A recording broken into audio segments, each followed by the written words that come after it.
So first of all, I really love these update pages. I mean, they could almost qualify for a Webby just by themselves. And there's so much animation. There's just so cool.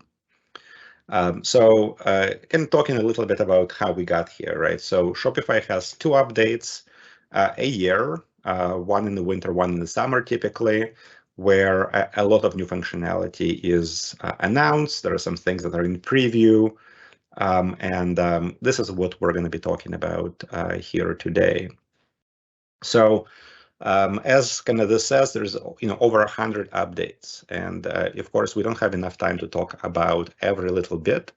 I'll actually focus on things that, as I was trying to figure out, like, what do we focus on, what do we talk about, I thought it makes the most sense to kind of leverage our experience as consultants and talk about problems and challenges that we are experiencing within our ecosystem, within clients and prospects that we're working with right now. So first of all, I want to highlight the changes to the checkout. And traditionally with Shopify, checkout has been an area that is probably the most rigid. And anytime we talk about customization or changes to the checkout, it's always like, oh my God, is this going to be a huge headache? What can we do? What if our client wants us to do something that isn't supported? How do we get around it? And we've definitely cooked up some interesting decisions to get around some of these limitations. And of course, there are various themes will have different things available in checkout, but with this update, we have some really exciting changes. So first of all, there is a new one-page checkout, right? That is, highly optimized for conversion, which I think will make a measurable improvement to brands and businesses that require this really slick, the least number of clicks possible type of a checkout. This may not be as interesting to really kind of expensive high-end goods, where you're really going to spend a lot of time on page and kind of be really intentional about what you're doing. But if it's like a small item and you're just kind of trying to breeze through and get it out into the cart, this will be huge. The other piece here is a little bit more kind of developer and site owner focused, which is the way you edit checkout. And anytime I see drag and drop, I get excited. That just means that our clients don't have to call us as much as implementers and can kind of handle it themselves, which again, we love. The other change here, or kind of the new addition, is all the capabilities around apps. So being able to drop apps into checkout, and there is a list of apps that support checkout now available. And again, the links are in the winter editions document. What that means is that I can now customize my checkout using apps. For example, one of the partners we like is called Smile. They are a loyalty company, and they have an app that now integrates into checkout, which allows you to have a really integrated loyalty experience as part of your checkout flow. So I think that's awesome, and it definitely gets me excited. Another feature, and this is again very close and dear to my heart, is a client we're working with right now, and they're having some challenges around product bundles. They have an ERP, they have an integration in the middle. Bundles in the ERP don't necessarily match bundles in Shopify, and that causes a little bit of a headache. So new functionality, as you can see, there's product bundles that are coming natively to Shopify. They are in early access right now, so we expect them to be generally available by next major update, which will be sometime this summer. But of course, because Shopify is a SaaS solution, we may see that come out earlier as kind of continuous integration as features roll out. So currently, you have to sign up to get this functionality, but especially for Shopify Plus clients working with their partner agency, RSM, we can generally make that happen. Again, quite exciting as a piece of functionality, because dealing with ERPs, product bundling is always a huge deal. And for businesses that require bundles, it's great to have a platform supported out of the box. I can't say enough for how many times we have seen this become a piece of customization where it just doesn't do what the customer wants us to do and requires us to do a bit of customization. Switching gears a little bit, and when we talk about Shopify, and one of the reasons we really love Shopify at RSM is because it gives us a true omni-channel platform to build on. Right. And when we talk omnichannel, I do mean the very kind of core omnichannel story, meaning that it's point of sale plus e-commerce and having full transparency between what happens in store and what happens online. Shopify has had the POS for a while. It's great. The hardware has been quite good. And it is a very tightly coupled ecosystem. So you get the hardware from Shopify, it works with Shopify admin online. In general, as long as you're kind of staying in within that ecosystem, you have a really good experience at the counter. So what's new here is this new device that kind of looks like a mobile phone, right, or a mobile tablet, but it is an all-in-one point of sale device, which again is great for businesses where a roaming customer service representative can bump your conversion, right? This can be really high-end goods. Imagine buying a couch or a sofa or anything like furniture related, for example, where you're kind of around this couch, you're trying it on, you're laying down in it, you're sitting down, and then you can have an associate come, stop by, talk to you about options, pull up your profile, especially if we have an omnichannel story here, and again, help you complete the purchase, right there. You feel like the business is catering to your needs, and then you can generally place your order and be on your way without having to go and stand at the checkout counter. This isn't new, but I think it is worth mentioning. For Shopify POS, we have the ability to integrate apps, which is a way to add functionality to the point of sale, which again is, in my mind, a really great piece of functionality and enables retailers to truly customize that checkout experience. So that's the point of sale. New POS Go, really great. We got a chance to see it in person at the National Retail Federation big show in New York just a couple of months ago. And I would say that it is a generally very slick experience. Let's talk about business to business. Honestly, I get really excited about this stuff because it's new. In general, B2B is new for Shopify. There have been conversations going on that the functionality will come out for more than a year. It was finally released in the last major update. Generally B2B on Shopify right now kind of focuses on a couple of things. It gives you the ability to have your company and your customer relationship in Shopify and allows you to do custom pricing and multiple locations, item-specific pricing, discounts apply to entire sets of customers. So overall, the functionality is quite good. But when it came out, it was notably missing a couple of features. And in this winter update, I'm really excited to see these features becoming available. So first of all, the functionality around quantity rules. And again, this refers back to a client we're working with, and it is really great to see this here. And there's a couple of pieces of functionality here that I think is quite interesting. So quantity rules give you a broad number of switches and configurations around what you can do with item quantities and kind of how you can drive your business with that.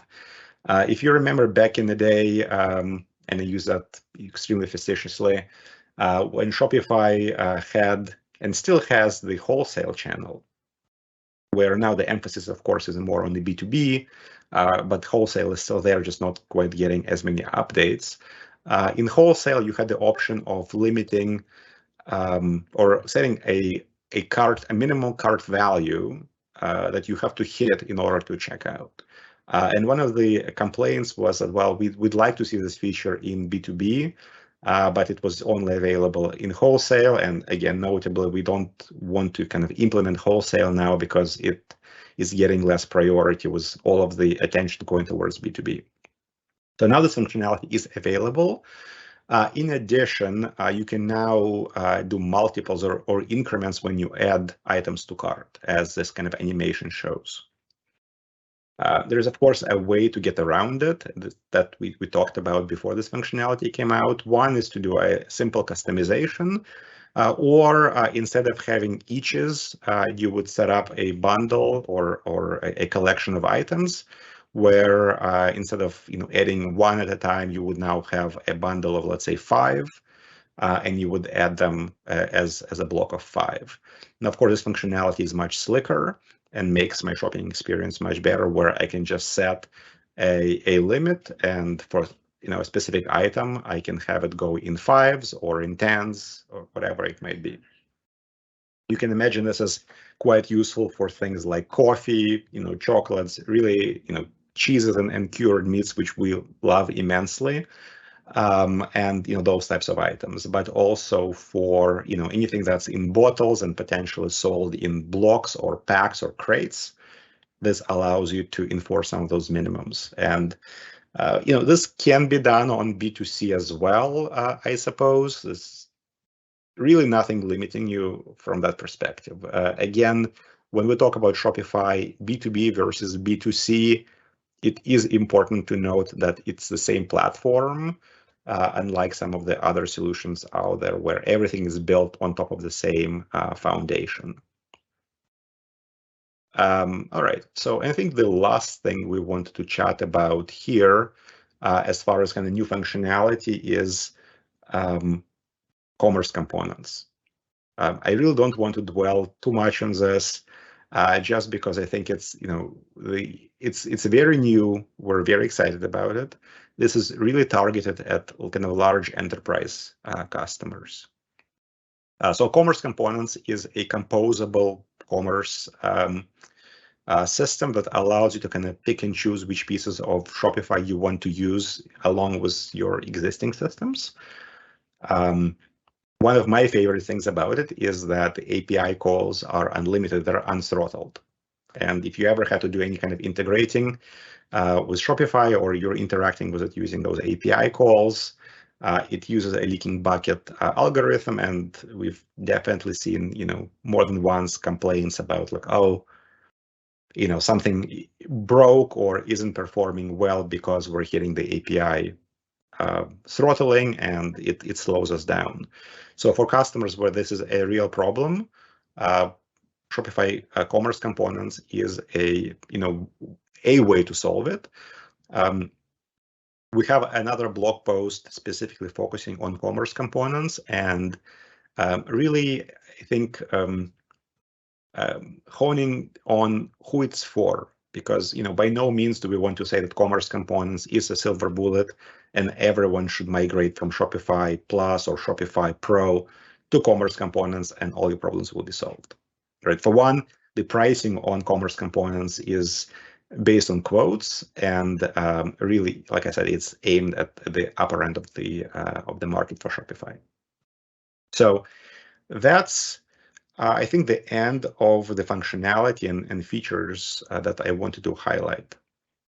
So with that said, let's change gears a little bit. I'll just put up this nice animated slide up so we can talk about pricing with this very nice backdrop going on here. So pricing, right? There was a bit of a clamor in the internet because Shopify announced for the first time in I think something like 7 or 8 years that the price was going up. And you can read all about kind of the reasoning behind it, but bottom line is Shopify really hasn't raised its prices in a long time. And being the #1 e-commerce platform with something like 10% of all commerce happening on Shopify, I think only second to Amazon, The feeling was that, well, the platform provides a ton of value, and comparing Shopify to some of its kind of competitors, the pricing just was a little bit off. Again, needless to say, the economic climate is questionable at best. So it kind of made sense to raise those prices. So first of all, prices went up on kind of the basic regular Shopify and Pro. They did not change for Shopify Plus and Shopify Commerce Components. So those are still priced the same. And again, we can talk about what that pricing is. For Plus, it's $2,000 per month, and then becomes 0.25% of rev share once you hit, I believe, $800,000 a year in revenue. And then Commerce Components is, again, really priced based on what you need and how much of it you're going to be using. For everything else, prices did go up.